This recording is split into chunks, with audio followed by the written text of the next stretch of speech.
안녕하세요. 안녕하세요. 경자인입니다. 오늘도 책 리뷰를 할 예정인데요. 원래 저희가 3명이 하고 있는데 저희가 제주도하고 서울 왔다 갔다 하다 보니 오늘 스케줄이 안 맞아서 2명이 지사하고 저만 진행하도록 하겠습니다. 독자 여러분의 양해 말씀 부탁드리고요. 오늘 리뷰할 책은 우성님의 부의 인문학이라는 책입니다.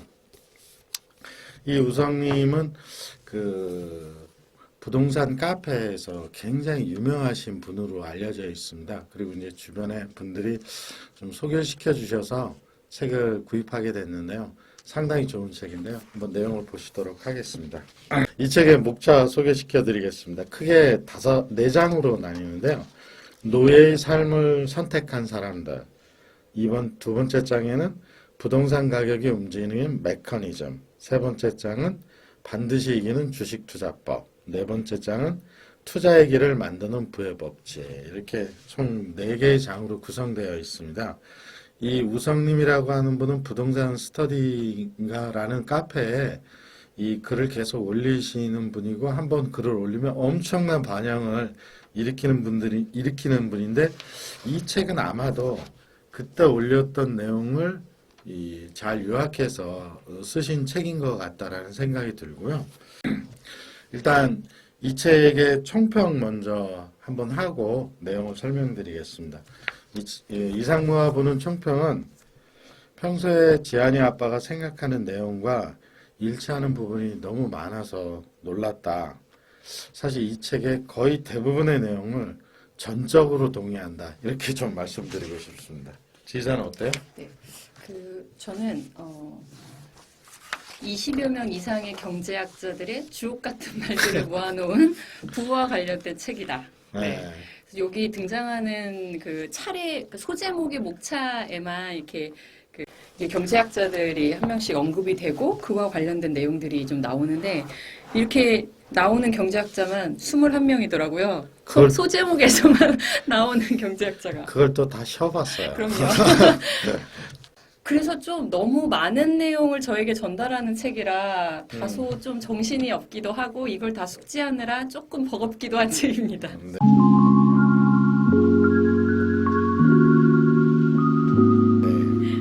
의견 잘 들었습니다. 재테크를 처음 시작하는 분이거나 방향성을 잡아야 되는데 방향성이 괴로우신 분들이 있다면 이 책 한번 읽어보시면 굉장히 좋을 것 같습니다. 저는 아까 말씀드렸듯이 이 책에 나온 모든 내용을, 거의 대부분의 내용을 동의한다. 그것도 전적으로 동의한다.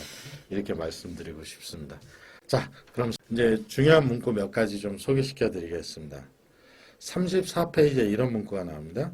1986년 아파트 가격 통계를 만든 이후에 아파트 가격이 하락한 것은 단 3번뿐이었다. 노태우 정부의 200만 호 대량 공급 때, IMF 때, 서브프라임 모기지 사태가 전부다. 이런 특별한 경우가 아닌 이상 집값은 인플레이션 때문에 장기적으로 상승할 수밖에 없다. 전적으로 동의하고요. 실제로 아파트 가격을 보면 이 3번을 제외하고는 계속 우상향을 했습니다. 근데 이제 코로나 사태가 해결되고 지금 미국 장기 금리 국채가 조금씩 오르고 있죠. 굉장히 많이 올랐습니다. 그래서 해결되고 금리가 다시 오르면 아파트가 이제 가격이 출렁거릴 수 있을 것 같은데요. 그런 일이 지금 당장 일어날 것 같지는 않다라는 생각이 듭니다. 지사 생각은 어때요? 근데 이게 저는 요새 시장이 조금 이제 향후가 되게 궁금해지기는 하는데, 보통은 주식 시장이 되게 호황일 때 부동산이 좀 약해지고, 그러니까 주식 시장이 금리가 올라서 이제 주식 시장이 조금 조정 장세에 들어가면 다시 부동산으로 옮겨가잖아요. 근데 작년을 놓고 보면 주식도 너무 많이 오르고 정책 때문인지는 모르겠지만 부동산도 너무 많이 올랐어요. 그러니까 주식은 이제 좀 조정이 시작이 된 것 같은데 부동산도 이 상황에서 조금 떨어지기 시작한다. 그러면 저희의 돈은 과연 어디로 가야 하는 것인가? 네. 지금 뭐 제가 알고 있는, 제가 관심이 있는 그런 몇 개의 아파트들 시세를 보면요, 호가는 높은데 거래가 잘 안 돼요. 그리고 전세가 나와도 들어오는 사람이 많지 않은 것 같다. 개인적으로 보면 아파트 가격 꼭지에 올라왔다는 느낌을 개인적으로 많이 받습니다. 물론 이제 사람들마다 생각이 다르실 수는 있을 것 같습니다. 주식도 떨어지고 부동산도 떨어지고. 그 미리 주식 투자를 해서 벌었어야죠. 좀 버셨나요? 아니요. 번 돈은 다 어디 갔나 벌었다 싶었는데. 그러게 말입니다. 자, 43페이지에 참 좋은 문구가 나오는데요. 거북이랑 토끼랑 경주에서 이기려면 어떻게 해야 하나?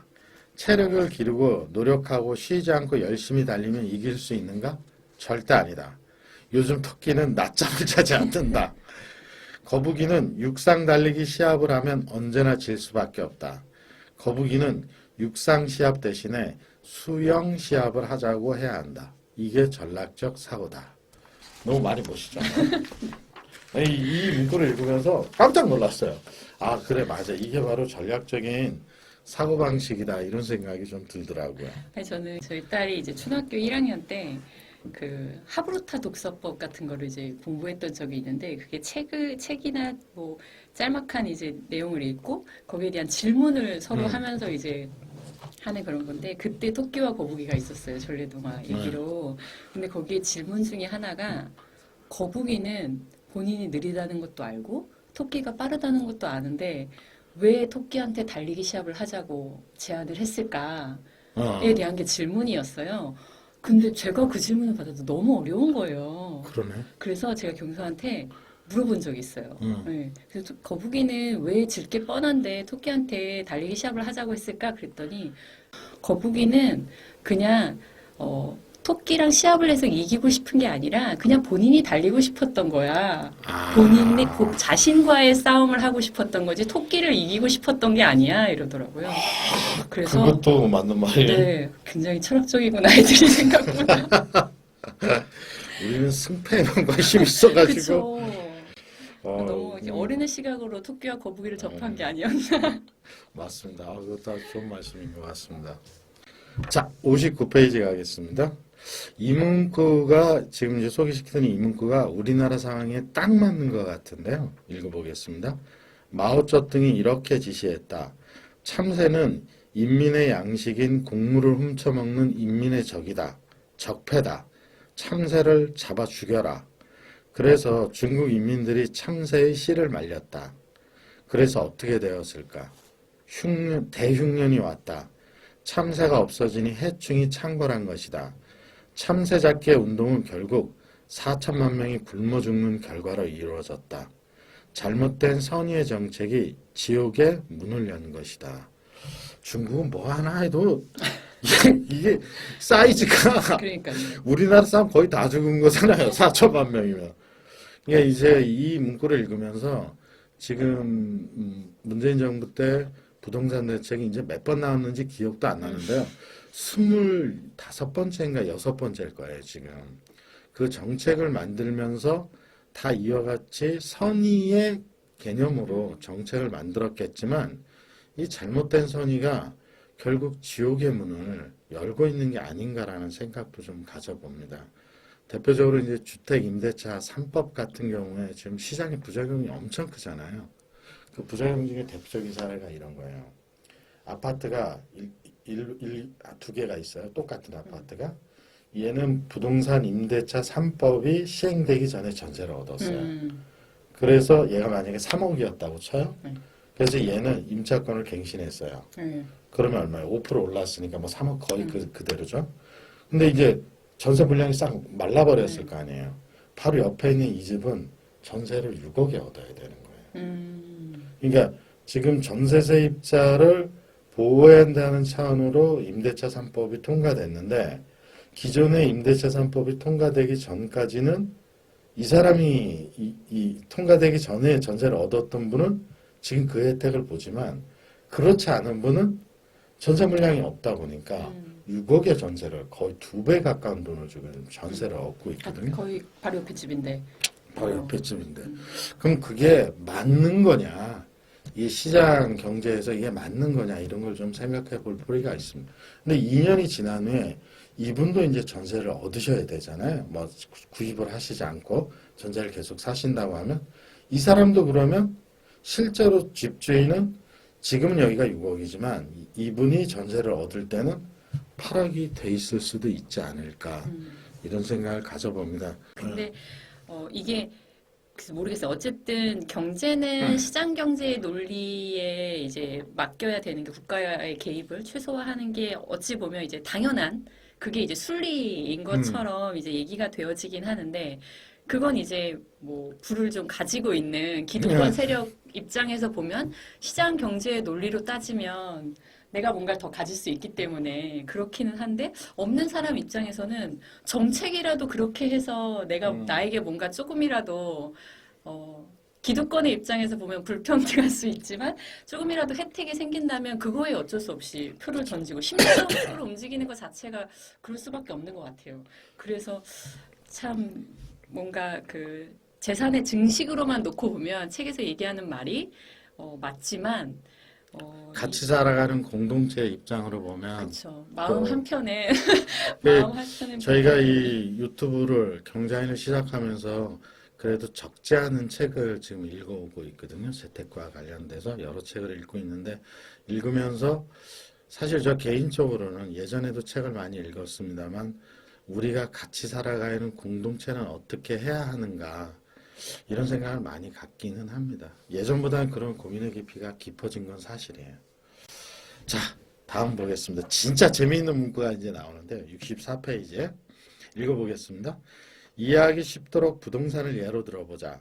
향후 집값이 오를지 내릴지, 지금 집을 사야 하는 것이 아닌지, 지금 사면 상투를 잡고 손해를 보는 게 아닌지 너무 불안하다. 부동산을 공부할 틈도 없고 공부는 재미도 없고 힘들다. 누군가가 대신 정답을 가르쳐주면 좋겠다. 그래서 스스로 판단할 능력이 없는 대중은 구루를 선택하고 따른다. 그런데 앞불싸 대중이 이런 식으로 선택한 구루가 폭락농자인 선못이었다. 그래서 많이 망했다. 저 이 문구 읽으면서 엄청 웃었습니다. 아는 사람만 웃을 수 있네요. 이게 정모 이제 씨가 누군지 아는 사람. 선대인 소장을 의미하는 것 같아요. 제가 보기에는. 당시에 이제 그 선대인 소장이 부동산 폭락론을 들고 나오면서 상당히 많이 공감을 많이 가졌었죠.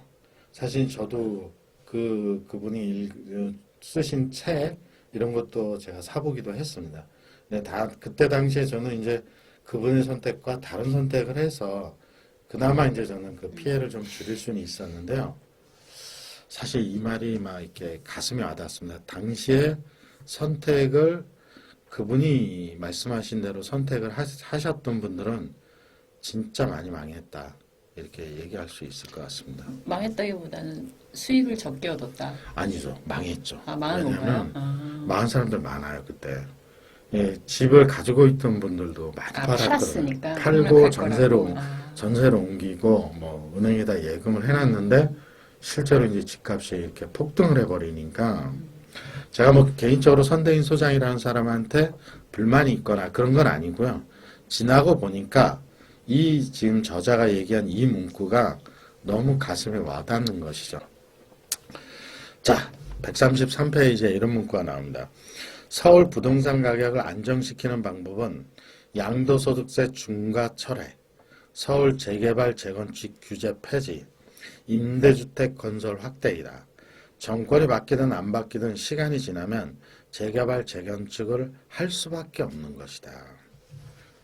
저는 이 문구에 100% 동의합니다.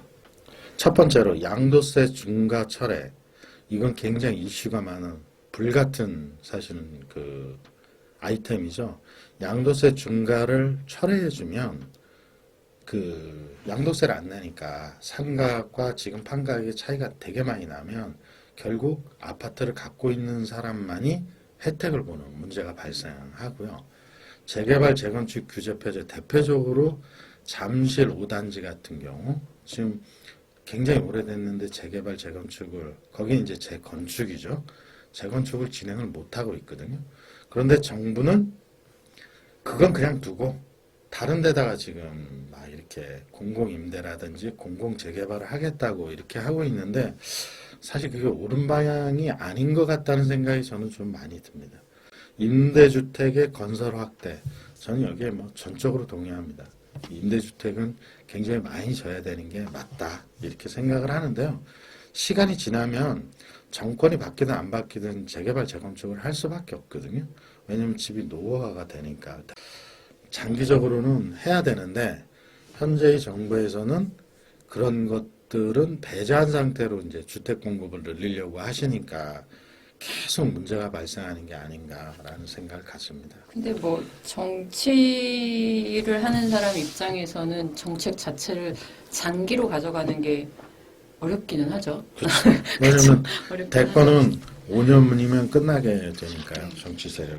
그리고 뭐 저희가 느끼는 것도 사실 장기로 뭔가를 놓고 한다고 하면 일단 신뢰를 안 하고 보니까 사람들이 뭐에 분노하냐면 그 어제 기사에도 나왔습니다마는 LH공사 그 직원들이 광명하고 시흥에다가 땅을 뭐 1,000명인가 100명인가 몇 달 전에 사놨다고. 몇 달 전에 사놨다는 거잖아요.